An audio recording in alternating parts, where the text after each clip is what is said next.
Hello students, आज आप PCD सब्जेक्टની અંદર જોઈશું મેમ્બર યુઝિંગ ટિમ્બરિંગ। તો કે ટિમ્બરિંગ માટે આપણે કયા કયા જુદા મેમ્બરની રિક્વાયરમેન્ટ હોય છે। લાસ્ટ ટાઈમ આપણે જોયું હતું કે સેલો ફાઉન્ડેશન અને ડીપ ફાઉન્ડેશન કોને કહેવાશે। તો એક વખત એનું રિવિઝન જોઈ લઈશું, કેમ કે એના માટે જે સ્કેચ જોઈતું હતું એ આપણને આમાં અવેલેબલ મળી જશે। તો એક વખત ફરી જોઈ લઈએ। માની લઈએ કે આની સુધી આપણું એસ્ટિમેશન કરેલું છે, તો આ એસ્ટિમેશન એ કયું એસ્ટિમેશન કહી શકાય? Reference to measurement. તો 150 સેન્ટીમીટર એન્ડ 300 સેન્ટીમીટર આ જે એસ્ટિમેશન છે એ જે આપણું મેઝરમેન્ટમાં શું કહેવામાં આવ્યું આપણને કે એની પહોળાઈ અને લંબાઈ સરખી હોય અથવા તો એની ઊંડાઈ પહોળાઈ કરતાં ઓછી હોય તો એને આપણે સેલો ફાઉન્ડેશન કહેતા હતા। અને સેકન્ડ વસ્તુ કે જ્યારે એની પહોળાઈ ઊંડાઈ કરતાં ઓછી હોય તો એને આપણે ડીપ ફાઉન્ડેશન અથવા તો ડીપ એસ્ટિમેશન કહેતા હતા। ઓકે, હવે આપણે જોઈશું ટિમ્બરિંગ। ટિમ્બરિંગ વિશે આપણે જોઈશું શાના માટે કરવામાં આવે છે, એની નેસેસરી શું હતી। પછી બીજી વસ્તુ એ જોઈ હતી કે ટિમ્બરિંગ કઈ કઈ જગ્યાએ, જે રીતે કે સેલો ફાઉન્ડેશન ટિમ્બરિંગ કરવામાં આવતું નથી, પરંતુ ડીપ ફાઉન્ડેશન અથવા તો ડીપ એસ્ટિમેશનની અંદર આપણે સેલો ટિમ્બરિંગ કરવામાં આવે છે। હવે ટિમ્બરિંગના અલગ અલગ કમ્પોનન્ટ છે, જુદા જુદા ભાગ છે આપણને આપેલા છે મેમ્બર। તો દરેક ભાગનું અલગ અલગ કાર્ય હોય છે, તો એ આપણે જોઈશું। તો આપણને અહીં આપેલા છે પુલિંગ બોર્ડ, પછી સિટિંગ, પછી આવ્યું છે વોલ્સ એન્ડ હોલિંગ, પછી સ્ટ્રટ અને બ્રેસિંગ, બરાબર। તો સૌપ્રથમ જોઈશું આપણે નંબર 1 પુલિંગ બોર્ડ અથવા તો પોલિંગ બોર્ડ। તો પોલિંગ બોર્ડ કોને કહીશું? તો ખાયની માટીના સીધો સંપર્ક ધરાવતા અથવા તો બાજુએ જે ઊભી સપાટીએ ગોઠવેલા કમ્પોનન્ટ હોય છે એને આપણે પુલિંગ બોર્ડ તરીકે ઓળખતા હોઈએ છીએ, બરાબર। જે આ પાર્ટ છે એને આપણે પુલિંગ બોર્ડ કહીશું, બરાબર। અહીંયા નામ પણ લખેલું છે પુલિંગ બોર્ડ। હવે પુલિંગ બોર્ડની અંદર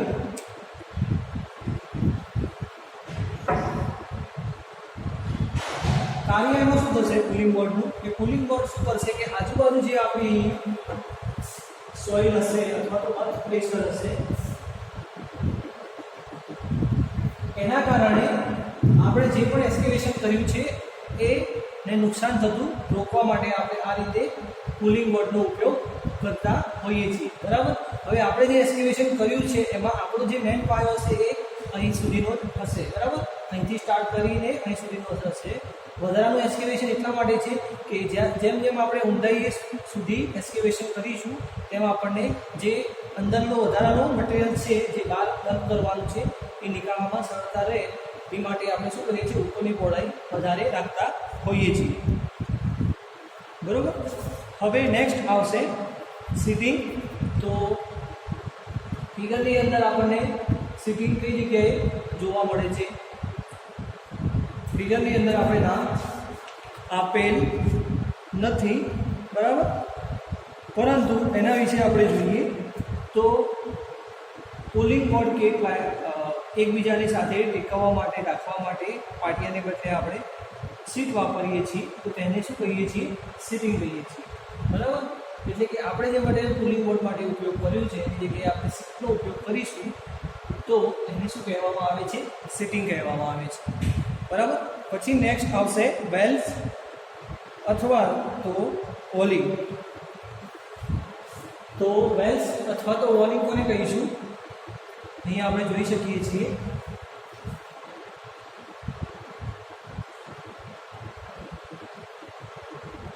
આ જે છે વોલિંગ કહીશું અથવા તો વેલ્સ કહીશું, બરાબર। તો એ શાના માટે છે? તો એ જે છે એ પુલિંગ બોર્ડ સાથે એટેચ કરેલા છે અને એના માટે છે કે સામે જ્યારે આપણે બંને બોર્ડ છે પુલિંગ બોર્ડ એનું ડિસ્ટન્સ સરખું રહે અને એકબીજા સાથે વર્ટિકલ કમ્પોનન્ટ સીધા રહે એ માટે આપણે એને આ જગ્યાએ ફિટ કરીશું। એના ઉપર આપણે કઈ મટીરિયલ આવશે? એના ઉપર આપણું બ્રેસિંગ આવશે। તો પહેલાં એના વિશે જોઈ લઈએ કે વોલિંગ શાના માટે હોય છે? તો ખાઈની દિવાલને અડીને જે સીટ લાગેલી હોય મેં તમને કીધું એ પ્રમાણે તો એ સીટ ઉપર બોર્ડને ટેકવવા માટે સીટિંગ બોર્ડને કાટખૂણે તથા પાઇપની દિવાલને સમાંતર રાખવામાં આવેલા હોય છે, બરાબર. તો એને આપણે કહીશું વોલિંગ, બરાબર. હવે આગળ જોઈએ તો આગળ આવશે આપણું સ્ટ્રટ. સ્ટ્રટ આપણે કઈ જગ્યાએ છે, તો સ્ટ્રટ આપણે જોઈ શકીએ છીએ.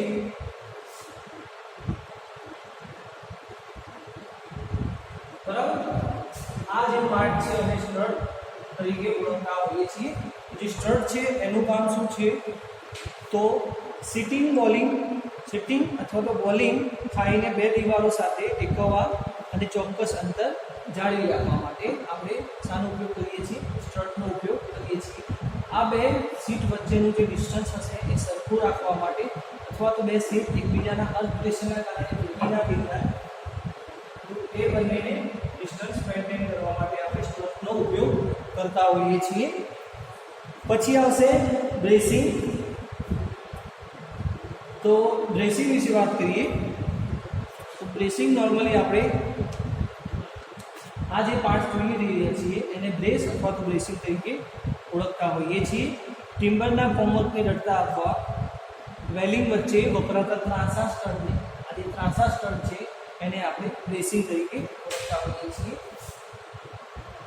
આ કોમ્પોનન્ટને આપણે બ્રેસિંગ અથવા તો બ્રેસ તરીકે ઓળખીશું, બરાબર. આ શાના માટે છે, તો સૌપ્રથમ આ જે કોમ્પોનન્ટ છે એ બંને સીટ વચ્ચે જો ડિસ્ટન્સ હશે એ મેન્ટેન રાખશે, બરાબર. અર્થ પ્રેશર લાગવાથી શું થશે, તમારું જે સીટ છે એ મૂવ થશે. તો મૂવ ના થવા દેવા માટે એની વચ્ચે આપણે સ્ટડ લગાવ્યું છે અને સ્ટડની મૂવમેન્ટ ના થાય એ માટે આપણે બ્રેસિંગ એડ કરેલા છે. કેમ કે બંને વચ્ચે ડિસ્ટન્સ હશે એ સરખું રહેવું જોઈએ, મેન્ટેન રહેવું જોઈએ.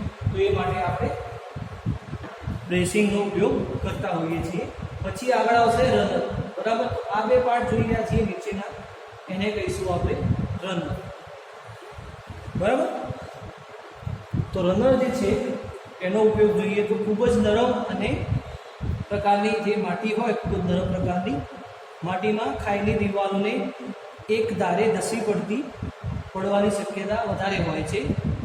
આવા સંજોગોમાં ઉપયોગમાં લેવામાં આવતા પુલિંગ બોર્ડના નીચેના લોખંડમાંથી બનાવેલા બે પાર્ટ હોય છે જેને શું તરીકે લગાડી શકાય છે અને તળિયાની સપાટી 30 સેન્ટીમીટરથી 40 સેન્ટીમીટર વધારે ઊંડાઈ સુધી આ કામ માટે ઉપયોગમાં લઈ શકાય છે, બરાબર. ટૂંકમાં રનર્સ તરીકે એટલા માટે છે કે જ્યારે આપણે કોઈ ગ્રાઉન્ડની અંદર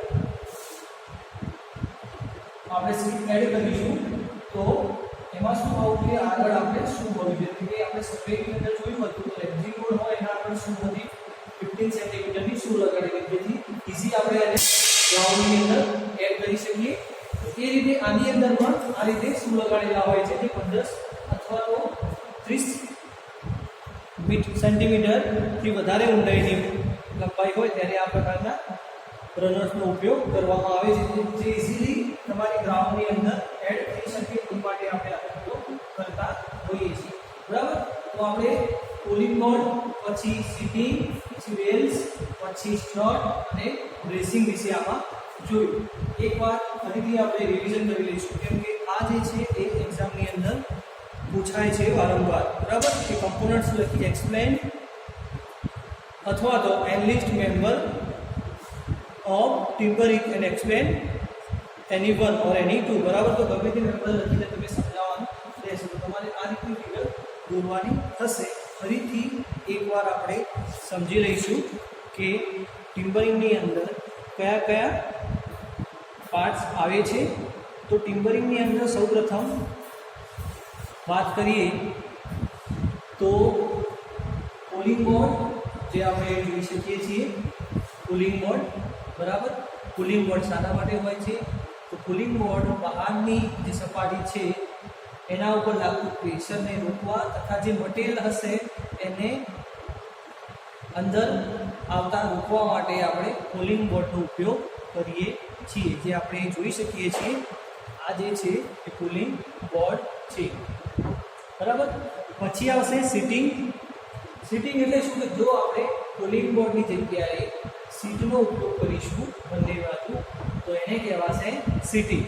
બરાબર, કામ એનું સરખું રહેશે. બહારથી લાગતું પ્રેશર રોકવા માટે અથવા તો બહારની જે માટી હશે એમ ઢળી પડતી હોય તો એને રોકવા માટે સીટિંગનો ઉપયોગ થતો હોય છે.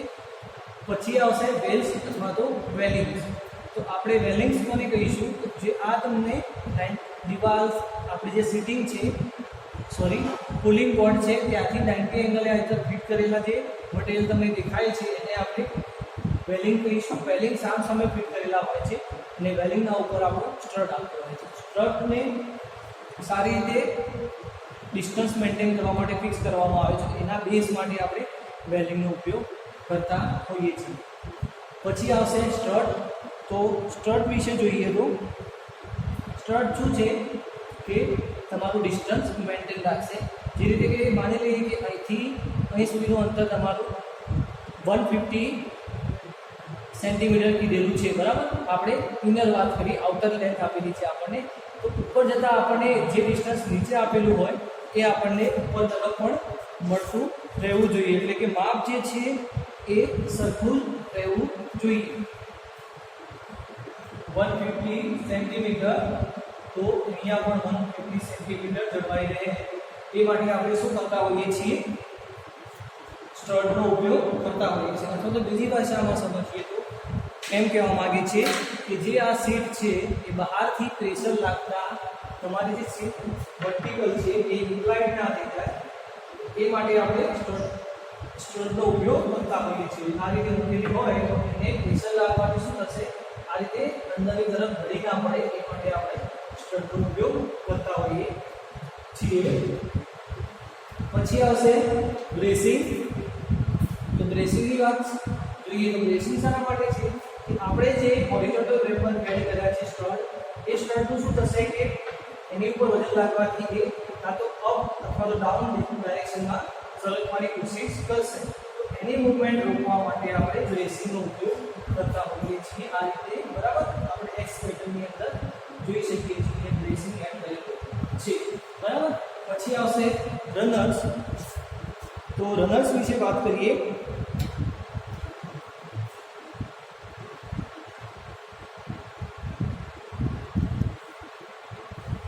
તો રનર્સ વિશે તમને કીધું એ પ્રમાણે રનર્સ જે હોય છે નોર્મલી શું પ્રકારે કામ કરતા હોય છે અને લોખંડના મટીરિયલ પ્રમાણે ખાસ મટીરિયલમાંથી બનાવેલા હોય છે કે જેથી જમીનની અંદર જે પણ ગ્રાઉન્ડ તમારું હોય દર વખતે એવું નથી કે આપણી જમીન ઊંચી જ હોય તો સોફ્ટ હોય, અલગ અલગ ગ્રાઉન્ડમાં આપણે વર્ક કરવાનું હોય છે તો ઇઝીલી ગ્રાઉન્ડની અંદર એડ થઈ જાય. તો એ માટે આપણે રનર્સનો ઉપયોગ કરતા હોઈએ છીએ અને આપણે રનર્સ તરીકે ઓળખતા હોઈએ છીએ. બરાબર, આ થયું તમારું ટિમ્બરિંગ જે છે મેમ્બર એની વાત.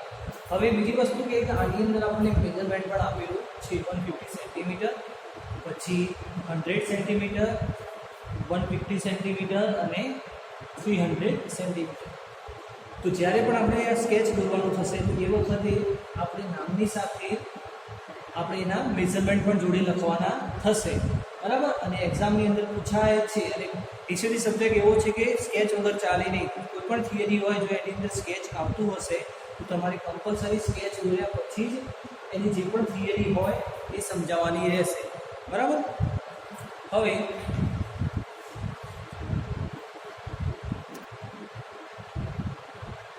હવે આપણે વાત કરીશું મેથડ્સ ઓફ ટિમ્બરિંગ. તો ટિમ્બરિંગ માટે કઈ કઈ અલગ અલગ મેથડ છે?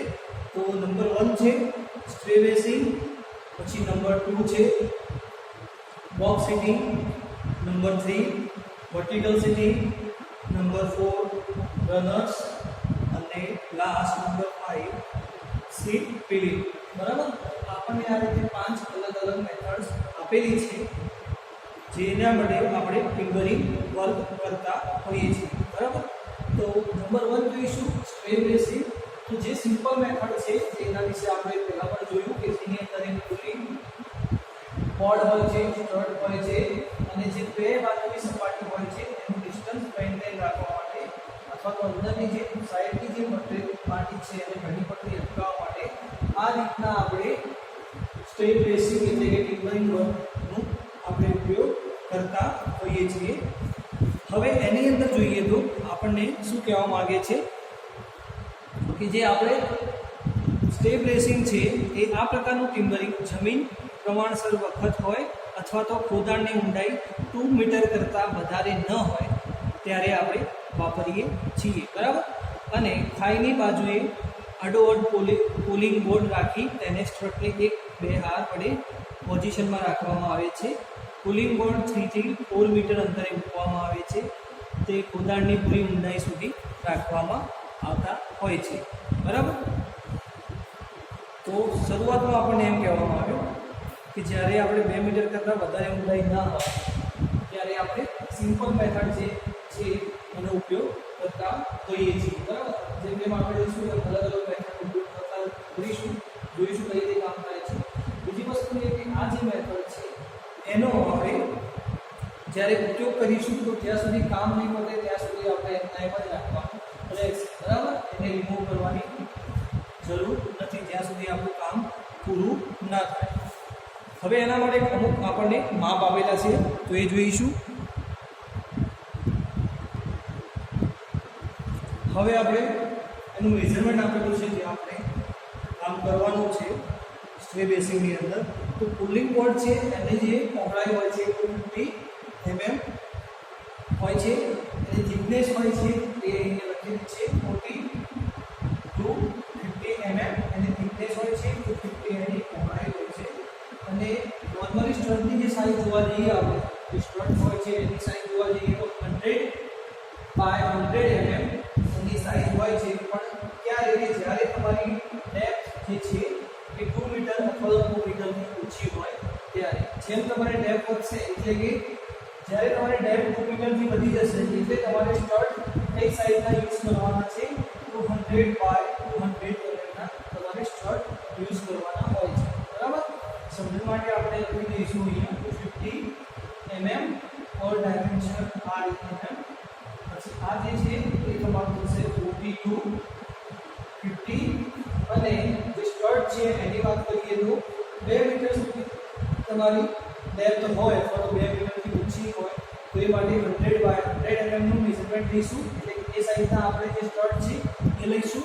જેવી રીતે કે આપણે સ્ટડની વાત કરીએ તો આપણી પાસે વજન પટ્ટી છે તો એના વિશે એના પર સમજીએ કે જે રીતે કે આ તમારો સ્ટડ છે બરોબર માટે લઈએ તો જે એની માપ મેઝરમેન્ટ છે કેવું હોવું જોઈએ 100 mm by 100 mm એનું મેઝરમેન્ટ હોવું જોઈએ, બરાબર. 100 mm by 100 mm. હવે થિકનેસની વાત કરીએ થિકનેસ તમે એમાં જોઈએ તો 40 by આજે આની વાત ચાલે છે પુલિંગ બોર્ડની એની અંદર 40 to 50 mm એની થિકનેસ હોવી જોઈએ અને એની પહોળાઈ જે છે એ કેટલી હોવી જોઈએ 250 mm એની પહોળાઈ હોવી જોઈએ, બરાબર. આ જે છે એ તમારી સ્ટડની સાઈઝ આપેલી છે, બરાબર.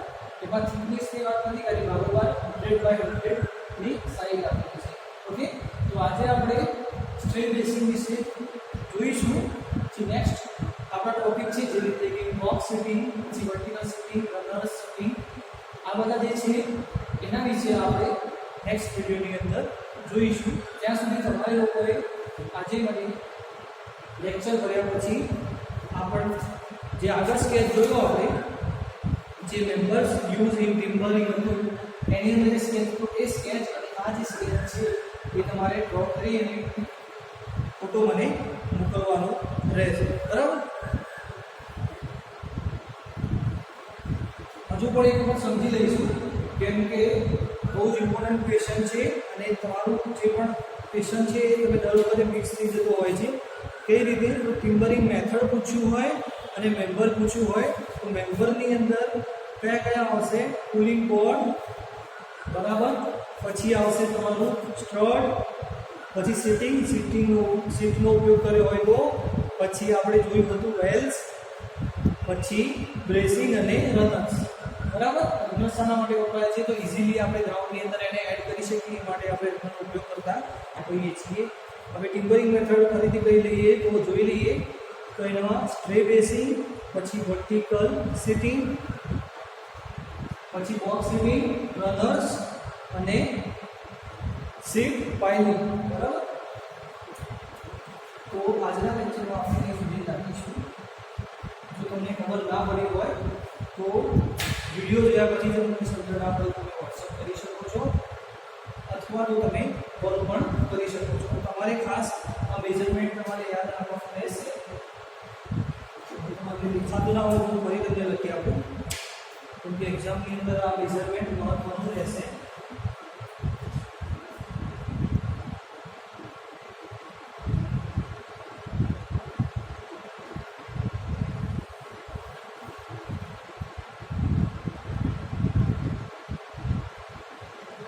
by 100 mm